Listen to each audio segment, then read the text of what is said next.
Assalamualaikum warahmatullahi wabarakatuh. Pemirsa, salah satu informasi kami kali ini terkait Pelindo Cabang Parepare kini mulai menerapkan transaksi e-Pas. Informasi selengkapnya dapat Anda saksikan sesaat lagi dalam Apa Kabar Parepare. Untuk edisi kali ini bersama saya Jauhar Manikam dan saya Usutun Hasanah. Berikut Apa Kabar Parepare selengkapnya.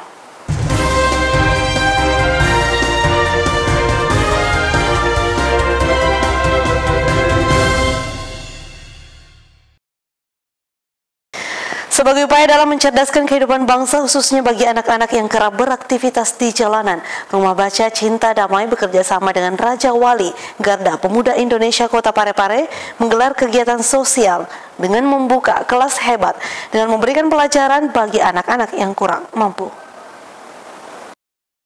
Rumah Baca Cinta Damai atau RBCD Kota Parepare bekerja sama dengan Raja Wali Garda Pemuda Indonesia atau RGPI Kota Parepare menggelar kegiatan sosial berupa pembukaan kelas hebat dengan memberikan pendidikan dasar, pengetahuan umum, serta keterampilan khususnya kepada anak-anak yang kerap beraktivitas di jalanan, dan kegiatan yang dilaksanakan belum lama ini di Sekretariat Rumah Baca Cinta Damai yang beralamat di Jalan Jenderal Sudirman Kota Parepare.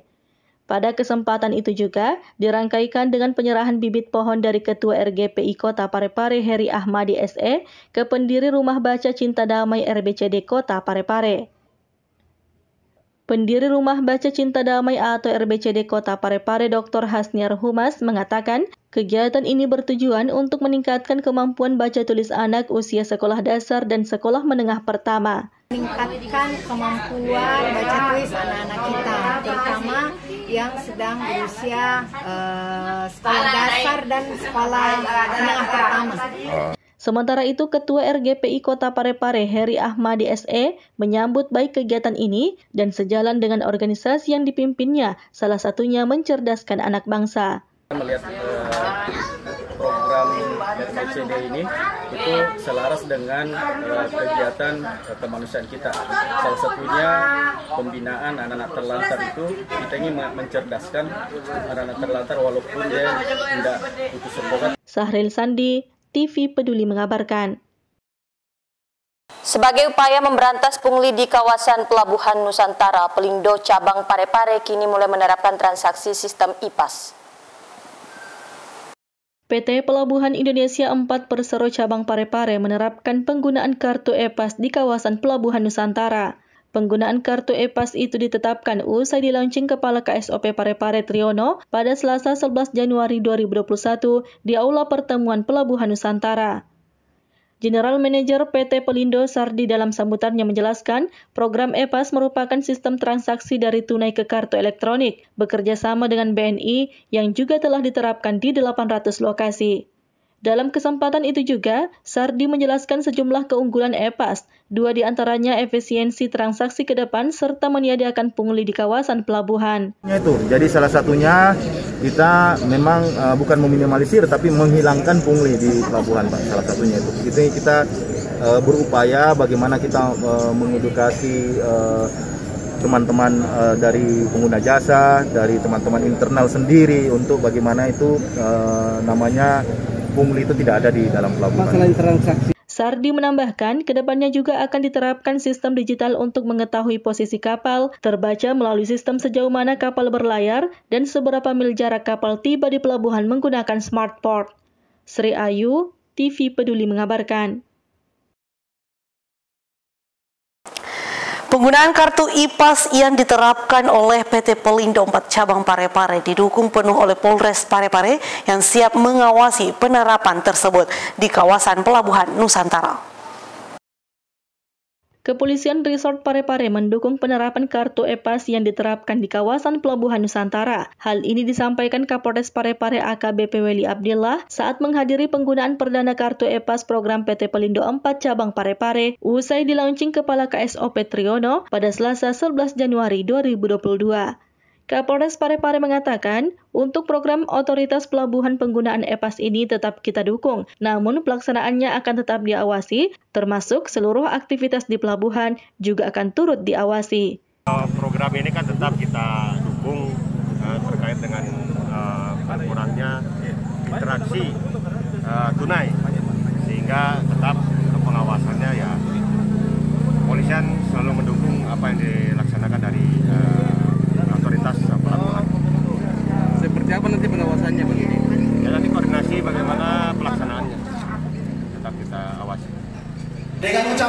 Bismillahirrahmanirrahim. Pada hari Selasa tanggal 11 Februari 2022, EPAS Pelabuhan AutoGate System saya buka dengan resmi.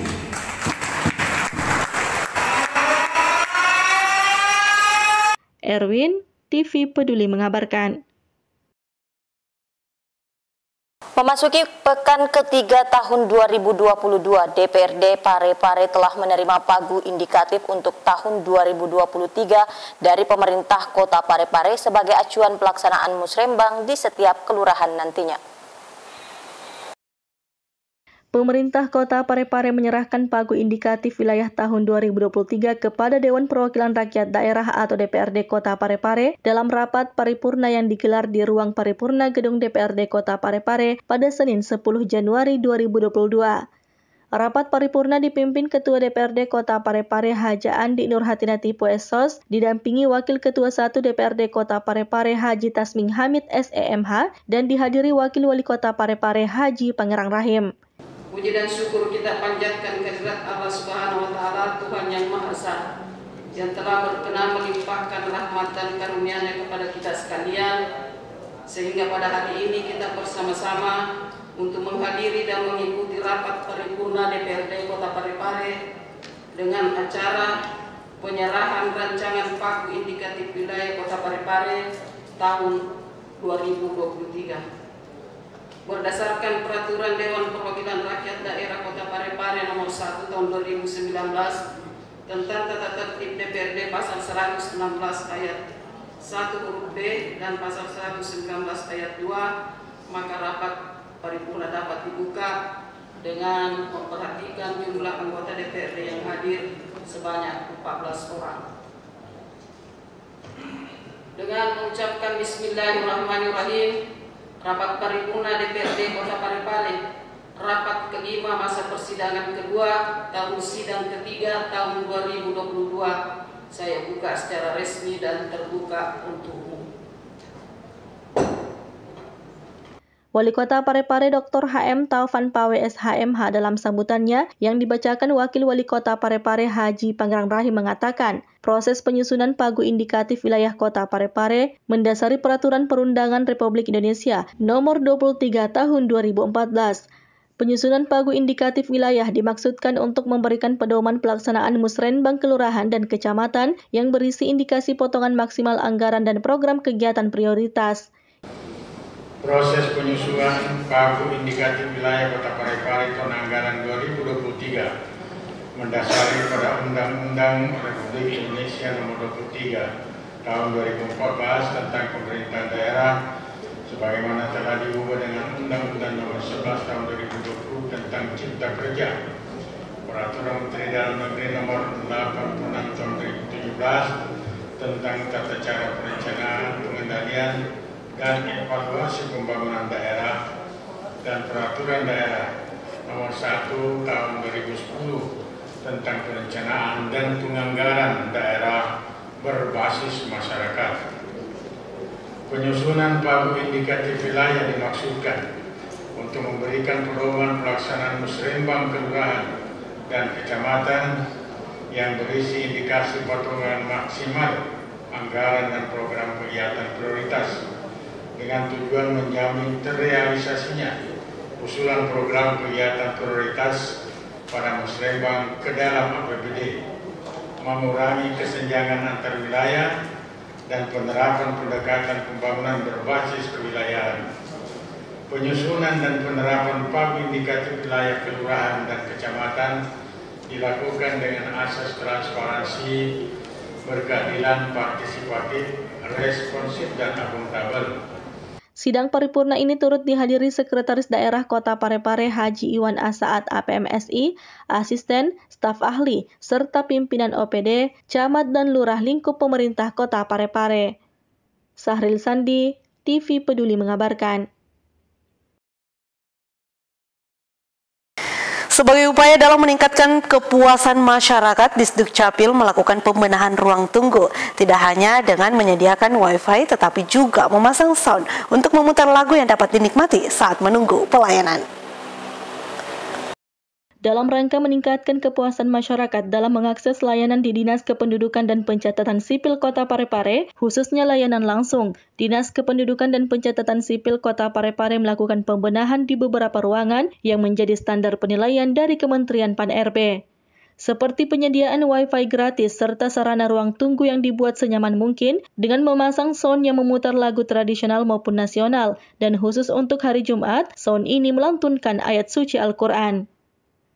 Kepala Dinas Kependudukan dan Pencatatan Sipil Kota Parepare menjelaskan, pemutaran audio di ruang tunggu dan layanan Dinas Kependudukan dan Pencatatan Sipil Kota Parepare tidak terlepas dari peningkatan nilai-nilai perjuangan dan semangat nasionalisme dan khusus hari Jumat. Hal itu merupakan upaya Disdukcapil dalam mewujudkan Kota Parepare menjadi kota santri dan kota ulama. Pemutaran audio yang kami pasang di kantor Dinas Kependudukan dan Pencatatan Sipil tentu tidak terlepas dari peningkatan nilai-nilai perjuangan dan semangat nasionalisme, dan khusus hari Jumat sebagai salah satu bentuk dukungan kami mewujudkan Parepare sebagai kota santri dan kota ulama. Dalam rangka memberikan kenyamanan kepada masyarakat, di ruang tunggu ini kami siapkan Wi-Fi gratis juga kepada masyarakat, terutama di hari Jumat kami sediakan makanan dan minuman sebagai bentuk apresiasi kami kepada masyarakat yang datang melakukan urusan dokumen kependudukan. Adi Hidayah Saputra menambahkan, penyediaan Wi-Fi gratis serta makanan dan minuman di hari Jumat bagi masyarakat ini sebagai bentuk apresiasi kami kepada masyarakat yang datang melakukan layanan kependudukan. Sri Ayu, TV Peduli mengabarkan. Dibangun sejak tahun 2021, Wali Kota Parepare Dr. HM Taufan Pawe SHMH turun memantau progres pembangunan proyek Masjid Terapung bersama BPK dan beberapa rombongan lainnya. Wali Kota Parepare Dr. HM Taufan Pawe SHMH kembali turun meninjau progres pembangunan Masjid Terapung B.J. Habibie pada Senin sore kemarin. Wali Kota bersama staf, konsultan pengawas, konsultan perencanaan dan BPK melihat sejauh mana progres pembangunan Masjid Terapung B.J. Habibie ini. Di sela-sela kunjungannya, Taufan Pawe mengatakan bahwa Masjid Terapung B.J. Habibie dibangun tidak hanya menyangkut persoalan estetika semata, namun fungsi masjid harus terimplementasikan dengan baik, dengan harapannya agar masyarakat ataupun masyarakat luar yang melintas di Parepare merasakan kenyamanan saat beribadah. Taufan Pawe berharap pembangunan Masjid Terapung B.J. Habibie yang dikerjakan selama tahun 2021 ini dapat selesai secepatnya agar segera dinikmati oleh masyarakat. Pembangunan Masjid Terapung kita ini, Pak Habibie, saya memang memberikan perhatian yang cukup serius karena di dalamnya terkait bukan hanya persoalan indahnya ini masjid, tapi fungsi-fungsi masjid itu juga harus terimplementasi sebagaimana yang kita harapkan. Jadi saya dengan segenap para konsultan perencana, konsultan pengawas, BPK dan rekanan, ya kita setiap saat melihat progres, ya, di mana progres itu bukan hanya sekedar selesai, tapi kita ingin ada nilai-nilai estetika di dalamnya. Kita diskusikan bersama, karena ini masjid, fungsi-fungsi masjid itu ya tentu saya mau warga saya atau para warga yang melintas di Parepare ini bisa merasakan kenyamanan beribadah di tempat. Erwin, TV Peduli mengabarkan. Dinas Perdagangan menjamin ketersediaan minyak goreng di Parepare hingga bulan Februari mendatang. Meski stok masih aman, pihak Disperindak akan terus melakukan pemantauan untuk menstabilkan harga minyak goreng. Naiknya harga minyak goreng di Indonesia memicu stok ketersediaan termasuk di Parepare. Dinas Perdagangan Kota Parepare pun menjamin ketersediaan minyak goreng hingga bulan Februari mendatang. Kepala Dinas Perdagangan Kota Parepare Prasetyo Caturka menjelaskan, pihaknya telah turun melakukan pengecekan stok di beberapa distributor di Parepare. Hasilnya tidak ditemukan adanya produsen di seluruh Sulawesi Selatan. Stok di beberapa toko saat ini pun ada yang habis. Total stok minyak goreng ukuran 620 mil tersisa 432 stok. Ukuran 1 liter 13.198 stok, 2 liter 1.169 stok, dan 5 liter 160 stok. Untuk di Parepare sendiri? Ya, untuk stok minyak goreng berdasarkan data yang ada kemarin itu tanggal 10 bulan Untuk kemasan 620 ml itu 432. Kemasan 1 liter itu 13.198 paket. Yang kemasan 2 liter itu 1.169 dan kemasan 5 liter itu 160 paket. Ini untuk menjamin stok 1 minggu ke depan. Meski stok masih aman, pihaknya akan terus melakukan pemantauan untuk menstabilkan harga minyak goreng. Nur Fadila Wahid, TV Peduli mengabarkan. Pemirsa, naiknya harga minyak goreng sejak beberapa bulan lalu terus dikeluhkan masyarakat. Dengan kondisi seperti ini, Dinas Perdagangan melakukan koordinasi dengan pemerintah provinsi agar dapat menyalurkan subsidi untuk masyarakat.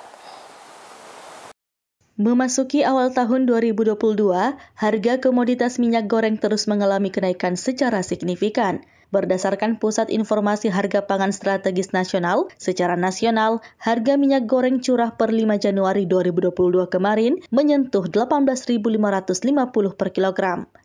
Sedangkan di Pasar Lekesi Kota Parepare per tanggal 11 Januari 2022, harga minyak goreng curah naik menjadi 19.000 per kilogram, minyak goreng Fortune 20.000 per kilogram, dan minyak goreng Bimoli naik menjadi 22.000 per kilogram. Kenaikan harga minyak goreng saat ini diketahui dipengaruhi oleh harga crude palm oil atau CPO dunia yang naik menjadi 1.340 US dollar. Kenaikan harga CPO ini menyebabkan harga minyak goreng ikut naik cukup signifikan.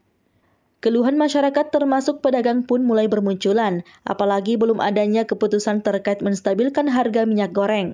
Berdasarkan hal tersebut, Dinas Perdagangan Kota Parepare pun telah melakukan koordinasi dengan Disdak Provinsi dan mendesak agar segera mendistribusikan subsidi minyak goreng ke daerah seperti yang dilakukan di Manado. Iya, sehubungan dengan langkahnya minyak goreng dan mahalnya minyak goreng, kami telah berkoordinasi dengan Dinas Perdagangan Provinsi dan mencari akar persoalan dari hulu ke hilir. Ternyata kami mendapatkan data tidak adanya produsen minyak goreng di Sulawesi Selatan. Ini juga kita minta kepada Dinas Perdagangan Provinsi dengan adanya keputusan Presiden untuk melakukan subsidi terkait minyak goreng dengan harga 14.000 per liter.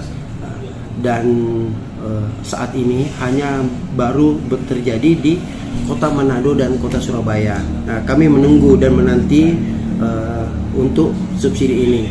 Kami akan terus mendesak. Kalau perlu kami akan datang ke Dinas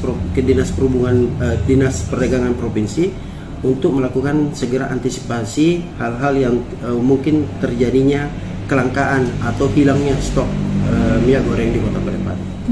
Nur Fadila Wahid, TV Peduli mengabarkan. Pemirsa, Wakil Wali Kota Parepare menyerahkan nota kesepahaman tentang pagu indikatif tahun 2023 kepada Ketua DPRD Kota Parepare. Berikut liputan selengkapnya.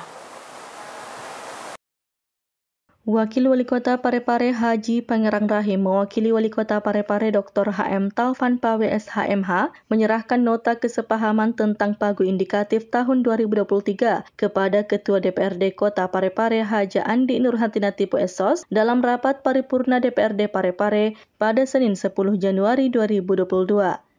Wakil Wali Kota Haji Pangerang Rahim mengemukakan, berdasarkan hasil perhitungan sesuai formulasi dalam rancangan nota kesepahaman tersebut, pagu indikatif wilayah Kota Parepare tahun anggaran 2023 senilai 7,31 miliar lebih. Jumlah pagu indikatif wilayah tersebut didistribusikan ke masing-masing kecamatan berdasarkan variabel atau indikator penilaian, yaitu untuk Kecamatan Soreang 1,98 miliar lebih, Kecamatan Ujung 1,32 miliar lebih, Kecamatan Bacukiki 1,85 miliar lebih, dan Kecamatan Bacukiki Barat sebesar 2,17 miliar lebih.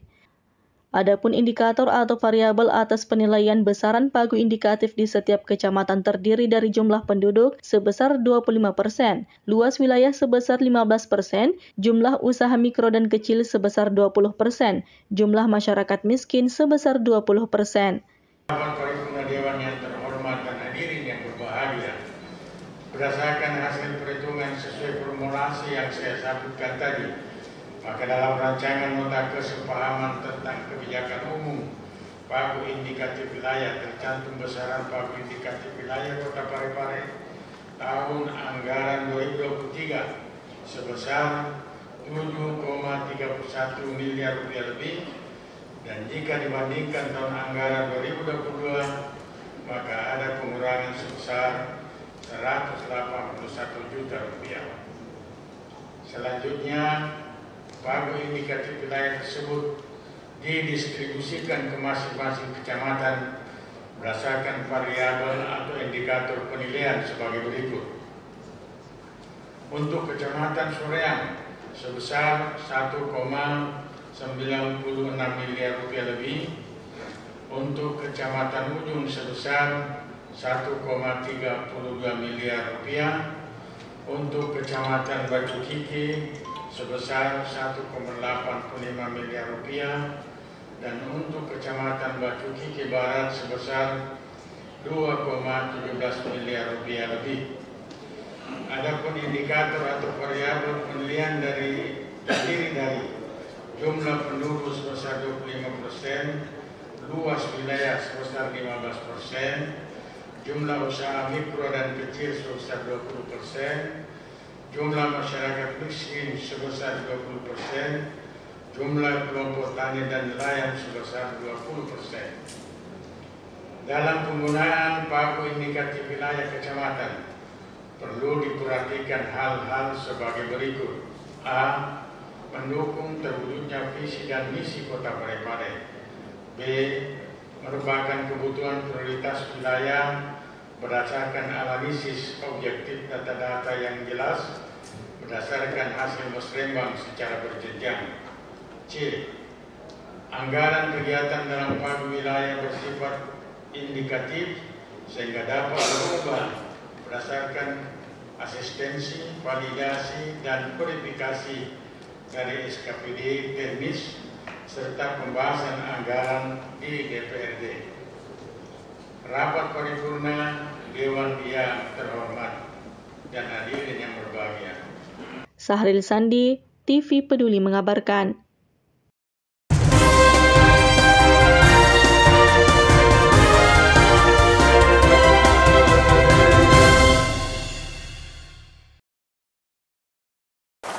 Dan pemirsa, berikut informasi perkiraan cuaca untuk wilayah Kota Parepare dan sekitarnya.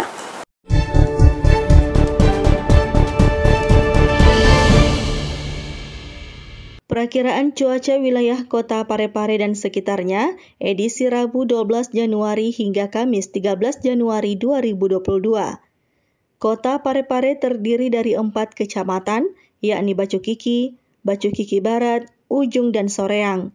Adapun perakiraan cuaca di 4 kecamatan tersebut, pada pukul 8 pagi, cuaca diperkirakan berawan. Pada pukul 11 pagi, cuaca diperkirakan hujan ringan. Pada siang hingga malam hari, cuaca diperkirakan berawan. Pada dini hari, cuaca diperkirakan berawan. Sedangkan pada Kamis pagi, cuaca diperkirakan cerah berawan. Untuk suhu udara di 4 kecamatan tersebut berada pada angka 24 hingga 32 derajat Celcius. Kelembapan udara berada pada angka 75 hingga 95% dan kecepatan angin berada pada angka 20 km per jam.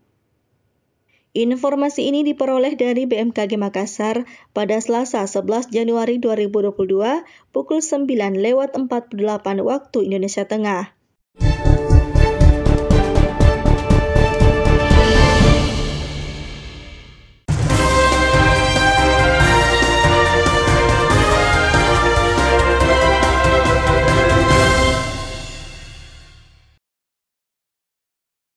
Pemirsa, informasi tadi sekaligus menutup perjumpaan kita kali ini. Terus perbarui informasi Anda seputar Kota Parepare dengan menyaksikan persembahan dari TV Peduli. Dan ingat untuk tetap menerapkan protokol kesehatan dengan rajin mencuci tangan, menjaga jarak, dan memakai masker saat beraktivitas. Saya Uswatun Hasanah. Saya Jauhar Manika mewakili segenap kru yang bertugas mengucapkan terima kasih atas kebersamaan Anda dan sampai jumpa.